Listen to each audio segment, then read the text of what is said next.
നമസ്കാരം. First of all very big thank you. കാരണം ഇത്രയും വാം ആയിട്ടുള്ളൊരു വെൽക്കമാണ് എനിക്ക് അവിടെ തൊട്ട് ഇവിടം വരെ കിട്ടിയത് and continuing the same. So അത് അത്രയും സ്നേഹമുള്ളിലോ അവർക്ക് മാത്രമേ എനിക്ക് കൊടുക്കാൻ പറ്റുള്ളൂ. ഇപ്പോൾ പുറത്തേക്ക് you deserve a round of applause for that.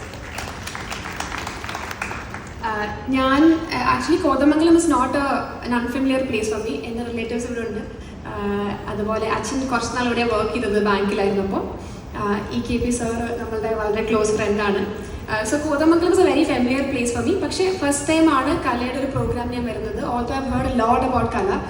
ഒരുപാട് നാളായിട്ട് റൺ ചെയ്യുന്ന ഒരു ഓർഗനൈസേഷനാണ്. ഒരുപാട് കേട്ടിട്ടുണ്ട് കലയെ പറ്റി. അപ്പോൾ as an artist and as ഞാൻ കുറച്ച് എഴുതും, കുറച്ച് പോയട്രി ഒക്കെ ഉള്ള ആളാണ്. So I can call myself a writer I think. അപ്പോൾ as a writer and as an artist I am very very proud ഇന്നിങ്ങനെ ഒരു വേദിയിൽ നിൽക്കാൻ പറ്റിയതിലും ഇങ്ങനൊരു സംഭവം ഇനോഗ്രേറ്റ് ചെയ്യാൻ പറ്റിയതിലും. കാരണം ഇന്ന് എനിക്കറിയാവുന്നിടത്തോളം കല അല്ലെങ്കിൽ ലിറ്ററേച്ചർ എന്ന് പറയുന്ന അതിൻ്റെ ബേസിലുള്ള കമ്മ്യൂണിറ്റീസ് ഇസ് ആക്ച്വലി ഡൈയിങ് അല്ലേ. അത് ഇല്ലാണ്ടായിക്കൊണ്ടിരിക്കുന്ന ഒരു കാലമാണ് ഇപ്പോൾ. അതിപ്പം മോഡേണൈസേഷൻ്റെ ഒരു കടന്നുകയറ്റം കൊണ്ടാവാം, അല്ലെങ്കിൽ എല്ലാവരും ബിസിയാണ് ഫോണിൽ അല്ലേ, അതുകൊണ്ടാവാം ചിലപ്പോൾ. പക്ഷെ കല എന്ന് പറയുന്ന കലയെ ബേസ് ചെയ്ത് അല്ലെങ്കിൽ ലിറ്ററേച്ചറിനെ ബേസ് ചെയ്തുള്ള അസോസിയേഷൻസ് കുറവാണ് പൊതുവെ. അപ്പം അങ്ങനെ ഒരു കാലത്ത് ഇത്രയും സക്സസ്ഫുൾ ആയിട്ട് ഇത്രയും ഇപ്പം 50 years ആവാറായി, ഇത്രയും കൊല്ലം ലിറ്ററേച്ചർ ആൻഡ് ആർട്സിനെ ബേസ് ചെയ്തൊരു ഓർഗനൈസേഷൻ റൺ ചെയ്യാന്ന് പറയുന്നത് ചെറിയ കാര്യമല്ല. ഇതൊരു വലിയ കാര്യം തന്നെയാണ്. നിങ്ങൾ വെറുതെ റൺ ചെയ്യാൻ മാത്രമല്ല, അത് ഡെവലപ്പ് ആയിക്കൊണ്ട് കൂടി ഇരിക്കുകയാണ് അല്ലേ. അതിൻ്റെ ഒരു വലിയ സൈനാണ് ഈ ഓഡിറ്റോറിയം എന്ന് പറയുന്നത് അല്ലേ. ഇത്രയും റെനോവേറ്റ് ചെയ്ത് ഇത്രയും ഭംഗിയായിട്ട് കൊണ്ട് നടക്കണമെങ്കിൽ അത് വലിയ കാര്യം തന്നെയാണ്. So I'm very proud to be an artist and to be inaugurating this auditorium. എനിക്ക് തോന്നുന്നു being an artist or modelling അല്ലെങ്കിൽ ഫാഷൻ എന്ന് പറഞ്ഞ ഒരു ആർട്ടിനെ ഫോളോ ചെയ്യുമ്പം it is taught me lot of things. ഒരുപാട് കാര്യങ്ങൾ പഠിപ്പിച്ചിട്ടുണ്ട്. പേഷ്യൻസ്. ഞാൻ ലുലുവിൽ പാജൻറ്റിൽ സ്റ്റാർട്ട് ചെയ്യുമ്പം ഡെഫിനറ്റ്ലി എനിക്ക് വേറെ പാജൻറ്ററി എക്സ്പീരിയൻസ് ഒന്നുമില്ല, മോഡലിംഗ് എക്സ്പീരിയൻസ് മാത്രമേ ഉള്ളൂ. ഇനി മോഡലിംഗ് എക്സ്പീരിയൻസിൻ്റെ കാര്യം പറയുകയാണെങ്കിലും ഒരുപാട് ഫെയിലിയേഴ്സിൽ കൂടെയാണ് അവിടെ വരെ എത്തിയത്. കാരണം ഞാൻ SH പഠിച്ചതെന്ന് പറഞ്ഞു ഡിഗ്രി. ഞാൻ ഫാഷൻ ക്ലബ്ബിൽ ജോയിൻ ചെയ്യാൻ വേണ്ടി തന്നെ 2 പ്രാവശ്യം ഓഡിഷൻ ചെയ്യേണ്ടി വന്നു.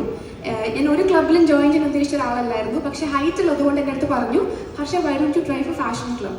ഞാൻ വിചാരിച്ചു എന്തായിരിക്കും എളുപ്പമായിരിക്കും, നടന്ന് കാണിച്ചാൽ പോരെ, ഹീൽസ് ഇട്ട് നടന്ന് കാണിച്ചാൽ പോരെ, അത് പറ്റും വിചാരിച്ച് പോയി. അവിടെ ചെന്നപ്പോൾ വാക്ക് ചെയ്ത് കാണിച്ചു.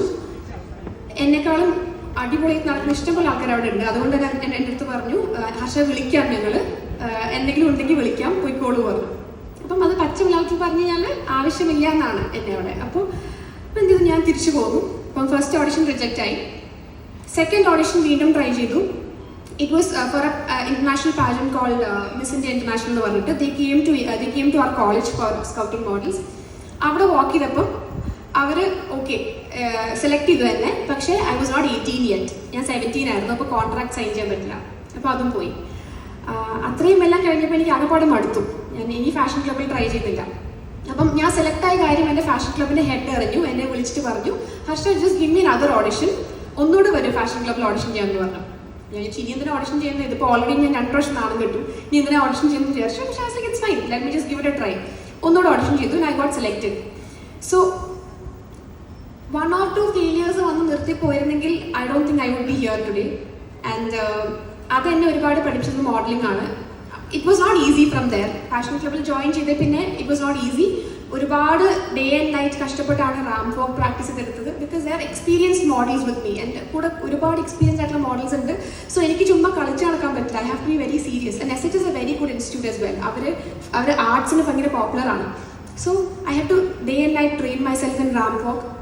ചിലപ്പോൾ Q&As മോഡൽസിന് വരും. അപ്പോൾ I have to be aware of what I am wearing, what is a concept, എല്ലാം പഠിക്കണം, ബോഡി മെയിൻറ്റെയിൻ ചെയ്യണം. ഒരുപാട് കാര്യങ്ങളുണ്ടായിരുന്നു. അതൊക്കെ ഡേ ആൻഡ് നൈറ്റ് പ്രാക്ടീസ് ചെയ്തു. ആ പേഷ്യൻസ് എന്ന് പറഞ്ഞ സംഭവം ഏതെങ്കിലും ഒരു പോയിന്റിൽ if I had quit, because എന്താ, ഞാൻ ഒരിക്കലും മോഡൽ തന്നെ ആവുമെന്ന് തീരുമാനിച്ച ആളൊന്നുമല്ല.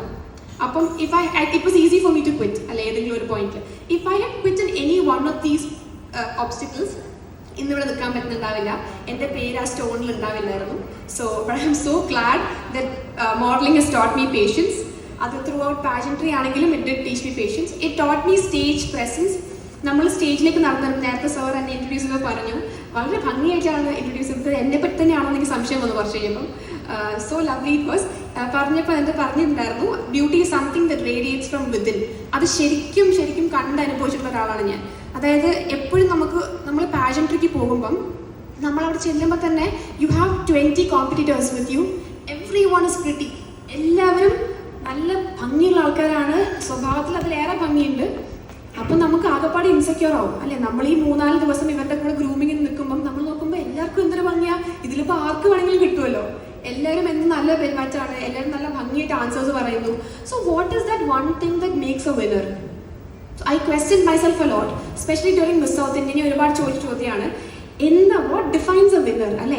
Every one seems to be pretty, everyone is hard working as well. എല്ലാവരും കഷ്ടപ്പെട്ടിട്ട് അവിടെ വരെ എത്തിയത്. Then what defines a winner? Why should I get the crown? പിന്നെ I realised it's how badly I want it. ശരിയാണ്, എല്ലാവരും hard work ചെയ്യുന്നുണ്ട്, എല്ലാവരും കാണാൻ ഭംഗിയുണ്ട്, എല്ലാവരും നല്ല ഇൻ്റലിജൻ്റ് ആണ്. But I wanted that crown 1% more than everybody else. ആ ഒരു fire of wanting something, that is what made me the winner. And anybody could be a winner if you want. എന്തോ ആയിക്കോട്ടെ, ലൈഫിൽ എന്തും വേണമെന്ന് വിചാരിക്കാം നിങ്ങൾക്ക്. മോസ്റ്റ് ബിസാർ തിങ്സ് ആൾക്കാർ വെക്കുമ്പോൾ നിങ്ങൾക്ക് വട്ടാന്ന് പറയും. പക്ഷേ if you really want it, and if you really want it, if you set your mind to it, വേറെ ഒന്നും ഒരു വിഷയമല്ല, you will get it. And അതെനിക്ക് പ്രൂവ് ചെയ്തതെന്ന് was Miss South India and then came Miss Queen of India.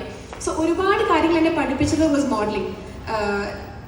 how to have that aura or a positive aura. നമ്മൾ നടന്നു വരുമ്പോൾ ആൾക്കാർ നമ്മളെ നോക്കണം. ഒന്നും വേണ്ട, when you walk into a room, if people are looking at you, then you have that positive aura. അത് develop ചെയ്യാൻ വേണ്ടി കുറേ സമയം എടുത്തു. എനിക്ക് മനസ്സിലായി that there are so many layers to beauty. നമ്മൾ മേക്കപ്പ് മേടിച്ച് വെച്ചിട്ട്, makeup is an art, I'm not telling you it's not. Makeup is a very good art. പക്ഷെ അത് മാത്രം അറിഞ്ഞുകൊണ്ട് കാര്യമില്ല, you have to have that aura. ഇതൊക്കെ പഠിക്കാൻ ഒരുപാട് സമയം എടുത്തു. So modeling has taught me a lot of things. And I think every art for that matter teaches you a lot of things.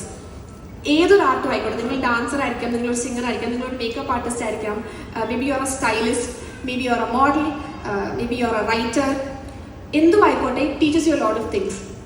നിങ്ങൾ അതിൽ എക്സൽ ചെയ്യാൻ തീരുമാനിച്ചിട്ടുണ്ടെങ്കിൽ it will teach you a lot of things. It will make you a polished person. കേട്ടിട്ടില്ലേ, creativity takes courage എന്ന് പറയും. അതായത് നമ്മൾ ക്രിയേറ്റീവായിട്ട് എന്തെങ്കിലും ചെയ്യണം, നമ്മളൊരു ആർട്ടിസ്റ്റ് ആവണം തീരുമാനിക്കുന്ന ഒരുപാട് കറേജ് വേണം. അങ്ങനെ കറേജസ് ആയിട്ടുള്ള ആൾക്കാരെ, ഒരുപാട് കറേജസ് ആയിട്ടുള്ള ആൾക്കാരെ കല എന്ന് പറഞ്ഞ ഓർഗനൈസേഷന് ക്രിയേറ്റ് ചെയ്യാൻ സാധിക്കട്ടെ എന്ന് ഞാൻ ആത്മാർത്ഥമായിട്ട് പറയുകയാണ്. അതുപോലെ തന്നെ കല ആസ്വാദകരെയും വേണം നമുക്ക് അല്ലേ? ഒരാൾ ജസ്റ്റ് പെർഫോം ചെയ്യുന്നതായിട്ട് കാര്യമില്ല, അത് ആസ്വദിക്കാൻ ഒരു കഴിവ് വേണം ഇല്ലേ? ഏതൊരു പാട്ട് കേട്ടാലും അതിനകത്തൊരു മ്യൂസിക്കാലിറ്റി കണ്ടുപിടിക്കാൻ ഒരു കഴിവ് വേണം. ഡാൻസ് കാണുമ്പോൾ കൂടെ കളിക്കാനോ അല്ലെങ്കിൽ കൈയടിക്കാനോ ഒരു കഴിവ് വേണം അല്ലേ? ഒരു പോയം വായിച്ചിട്ട് കൊള്ളാം എന്ന് പറയണമെങ്കിൽ, അറിഞ്ഞു പറയണമെങ്കിൽ ഒരു കഴിവ് വേണം അല്ലേ? സോ കല അഭ്യസിക്കാനും അത് ആസ്വദിക്കാനുമുള്ള കഴിവുണ്ടാവട്ടെ. അങ്ങനെ ഒരുപാട് ആൾക്കാരെ ഈ ഒരു അസോസിയേഷൻ ക്രിയേറ്റ് ചെയ്തെന്ന് ഞാൻ ആശംസിക്കുകയാണ്. I am so happy to be a part of this function today. Thank you so much.